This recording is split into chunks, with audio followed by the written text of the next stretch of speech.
오늘은 죽으면 천국이고 살면 기도지 라는 제목으로 함께 말씀 나누도록 하겠습니다. 말씀에 은혜 받으시는 귀한 분들 되시기를 간절히 소망합니다.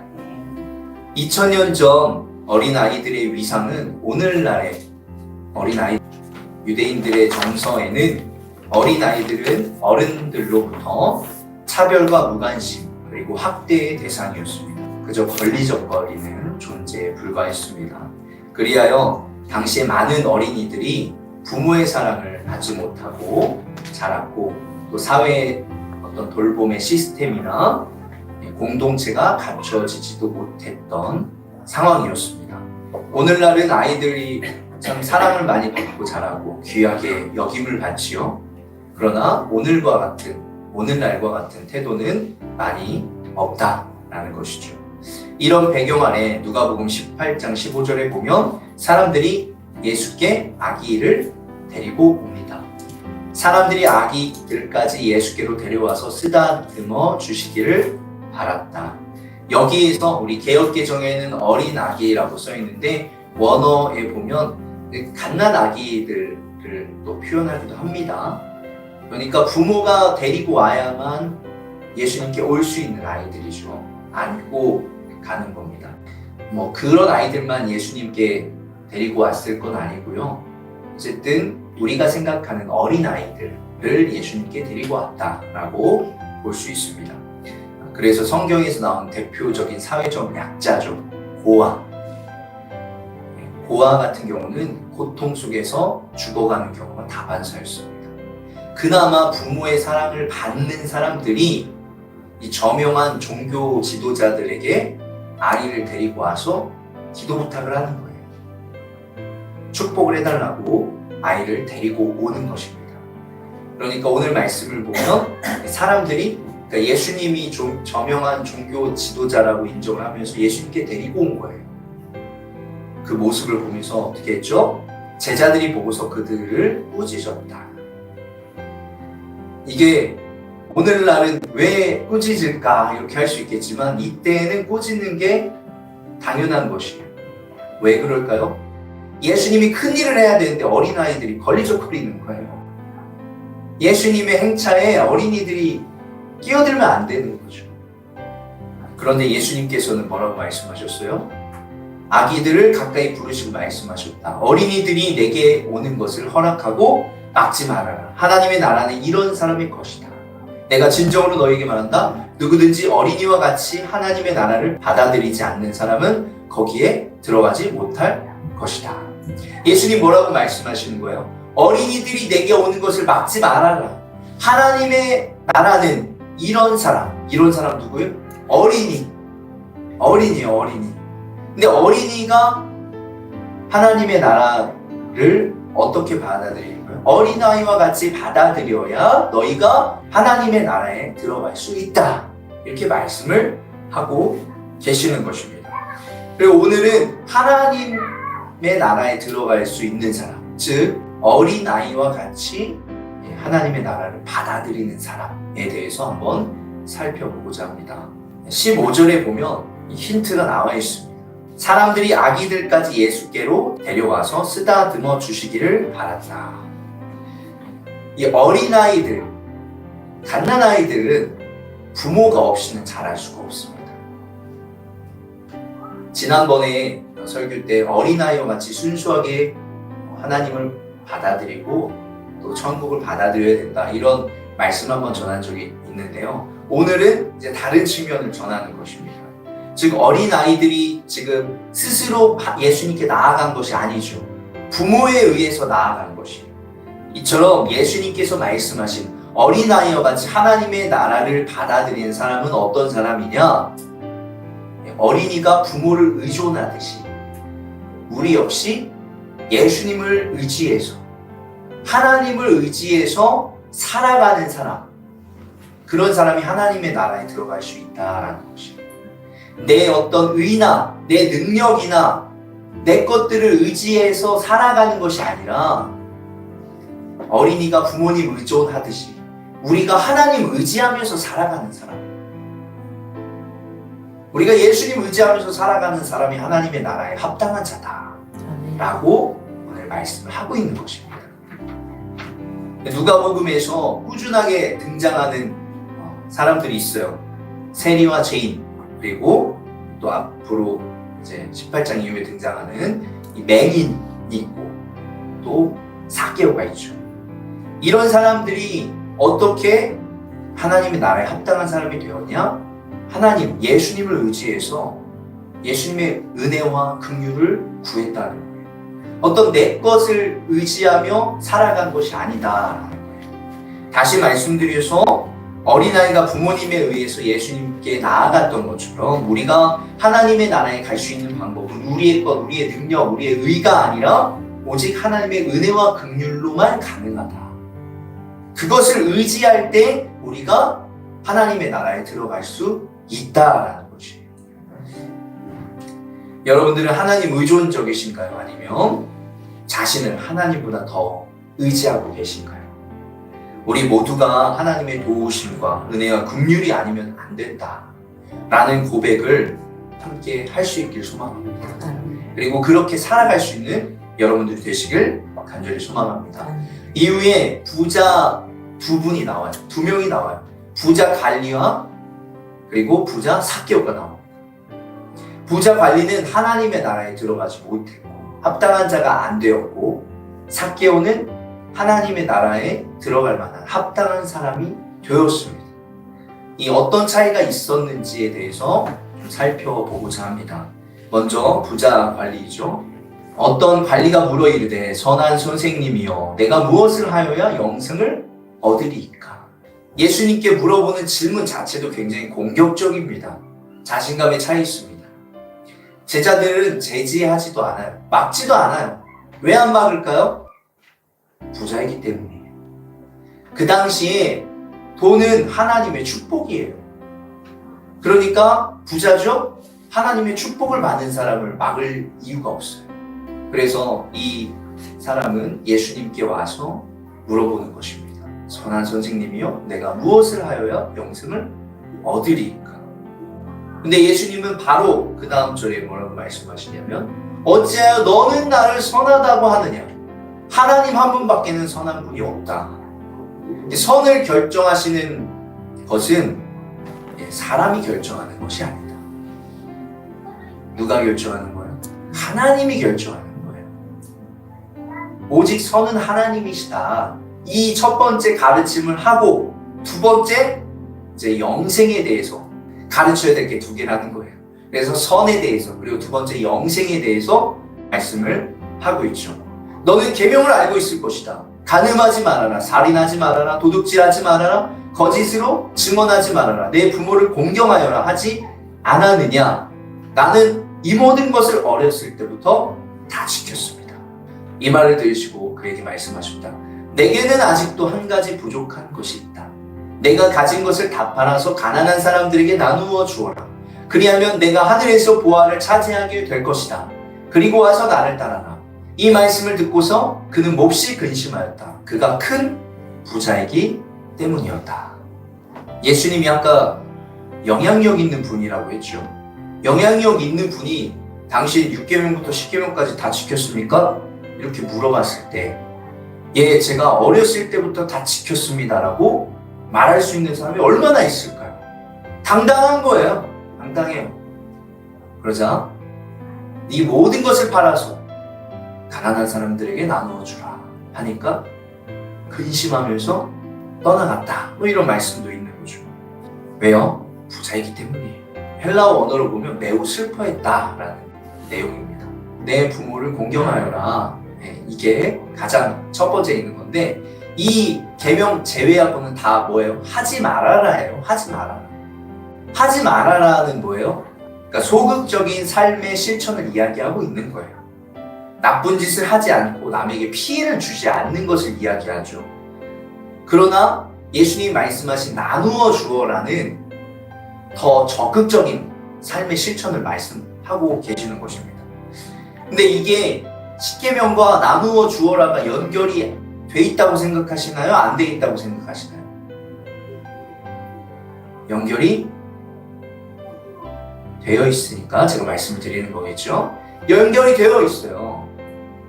예수님께서 부자 관리에게 얘기했죠. 이 계명을 지켜라 하니까 나는 어렸을 때부터 다 지켰다 얘기해요. 다 지켰다고 얘기하는 사람은 지금 예수님 말씀하신 것까지 할 수 있다는 거예요. 왜 그럴까요? 이 사람 부자라고 했죠. 부자 그 부는 누구에게서 온다고요? 하나님에게서 온 거예요. 이 모든 것들이 하나님에게서 왔다라고 고백할 수 있는 사람은 나누어 주는 것까지 가능해요. 그런데 나누어 주는 건 안 돼요. 이 소극적인 사랑은 되고 적극적인 사랑은 할 수 없다라고 얘기를 하는 거예요. 왜 그럴까요? 예수님께서 말씀하신 십계명의 진짜 의미는 무엇이죠? 우리 사람들이 예수님께 와서 성경을 요약해서 알려주라 딱 얘기하잖아요. 그러니까 예수님께서 뭐라고 말씀하세요? 하나님 사랑, 이웃 사랑. 딱 말씀하시잖아요. 십계명도 하나님 사랑, 이웃 사랑이잖아요. 이 부모부터 시작해서 이 십계명까지 다 이웃 사랑에 관한 말씀이다라는 것이에요. 다른 사람들에게 베푸는 것이 인색한 부자인 것이 하나님을 안 믿는 사람에게는 아무 상관없는 일이에요. 그러나 다른 사람들에게 베풀지 않는 것은 크리스찬으로서는 한번 우리가 생각해 볼 필요가 있는 문제예요. 그냥 일반 사람들에게 베푸는 거 아니잖아요. 가난한 사람들에게 베풀라고 되어 있잖아요. 크리스찬들은 자기보다 약자들에게 베푸는 것, 힘들고 어려운 일을 당한 사람들에게 하나님의 사랑으로 섬기는 것은 매우 중요한 것이다라는 것을 오늘 보면 알 수 있어요. 예수님께서 지적하시는 지점은 이 지점인 거예요. 이 부자 관리는 과연 진짜 말씀, 진짜 계명의 의미를 이해하지 못한 채 과시용으로 그리고 포장용으로 자기 이 계명을 지키고 살아왔다는 거예요. 진짜 네가 하나님 사랑하고 이웃을 사랑하며 그것대로 행해봐 이렇게 얘기하니까 하지 못하는 거예요. 그런 말이 있습니다. 부자는 영원으로 시작해도 다시 부자가 될 수 있대요. 왜 그럴까요? 돈이 그 사람을 부자로 만드는 게 아니라 그 사람 자체가 부자가 될 능력을 갖고 있기 때문이에요. 그런데 왜 돈을 못 나눠줘요? 왜요?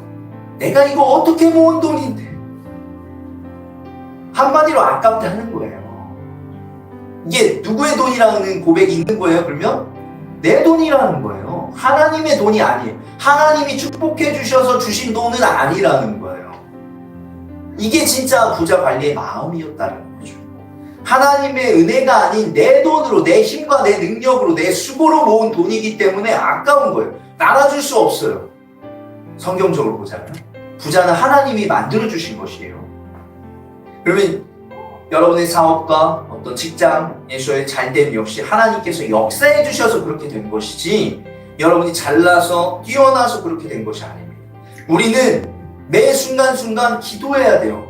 우리의 사업이, 우리의 직장이 잘 될 수 있도록 기도해야 되는 것이에요. 사업하시는 분들 항상 그 두려움 가운데 있잖아요. 내일 어떻게 될까? 이런 두려움 가운데에서 계속 믿음으로 기도하는 것이 필요한 거예요. 그 가운데 하나님께서 역사해 주셔서 하루하루 살아갈 수 있는 거지, 직장과 사업이 잘 되는 거지 내 수고와 내 노력으로만 잘 되지 않는다는 거죠. 우리들 모두는 하나님의 은혜 아니면 지금 이 자리에 이 정도가 안 되었다라고 고백해야 된다는 것이에요. 또 한 사람의 부자가 나옵니다. 누가복음 19장에 등장한 삭개오입니다. 사람들이 얘기해요. 죄인이다. 방금 전까지 뭐 얘기했죠 우리? 부자는 하나님이 복을 주신 건데 이 사람은 예외예요. 삭개오는 세리장이었고 부자였습니다. 그러나 사람들이 인정하지 않는 부자예요. 부는 하나님의 축복인데 세리장 삭개오는 예외입니다. 세리들은 집집마다 찾아다니면서 세금을 걷어요. 로마의 세금을 걷죠. 매국노 취급을 받으면서 손가락질 받으면서 돈만 주고 저리 꺼져 이렇게 하는 거예요. 그러나 그들 자체로만 보면 굉장히 안정적인 직업이었고 로마의 후방 아래에서 부를 축적한 사람들이었어요. 그들 중에도 세리장이잖아요. 장. 더 많은 부를 가져던 거죠. 그런데 그 사람에게 어떤 치명적인 약점이 하나 있었는데 바로 키였어요. 키. 3절에 삭개오는 어떤 사람인지 예수가 어떤 사람인지를 보려고 애썼으나 무리에게 가려서 예수를 볼 수 없었다. 그가 키가 작기 때문이었다. 삭개오는 예수님이 어떤 사람인지가 궁금했어요. 기지를 발휘해서 뽕나무 위로 올라갔습니다. 왜 뽕나무 위로 올라갔을까요? 아까 부자 관리는 길을 열어줘요, 사람들이. 예수님께 한번 찾아가십시오. VIP들 그냥 바로 은행에 들어갈 수 있는 것처럼 길이 열려요. 근데 이 사람은 길이 안 열려요. 그래서 뽕나무 위에 올라갈 수밖에 없는 거예요. 더군다나 키도 작기 때문이죠. 근데 예수님께서 이 삭개오를 보고 뭐라고 말씀하세요? 삭개오야 속히 내려오라. 내가 오늘 내 집에 유하여야 하겠다 하시니 삭개오의 이름을 불러줍니다. 처음 본 삭개오를. 그리고 삭개오의 집에 머물겠다고 말씀해 주세요. 예수님은 여리고를 지나는데 누구 때문에? 삭개오 때문에 여리고를 지난 거예요. 삭개오는 사람들에게 세금을 거두려고 사람들에게 찾아갔을 때 문전박대를 당했습니다. 물론 당연한 것일 수도 있겠지만 사람들은 그에게 늘 냉대했고 무시했고 저주했어요. 그런데 예수님께서 오히려 그의 이름을 불러주시고 이스라엘 사람들은 아무도 들어가지 않는 그의 집에 들어가겠다고 말씀하신 거죠. 그러니까 삭개오가 얼른 내려와서 기뻐하면서 예수를 모셔드렸다. 그는 예수님께서 나의 이름을 알고 나를 알고 계셨고 나의 이름을 불러주신 것에 큰 은혜를 받은 거예요. 그가 궁금했던 예수님은 진짜였던 거죠. 진짜 메시아이고 진짜 그리스도였다.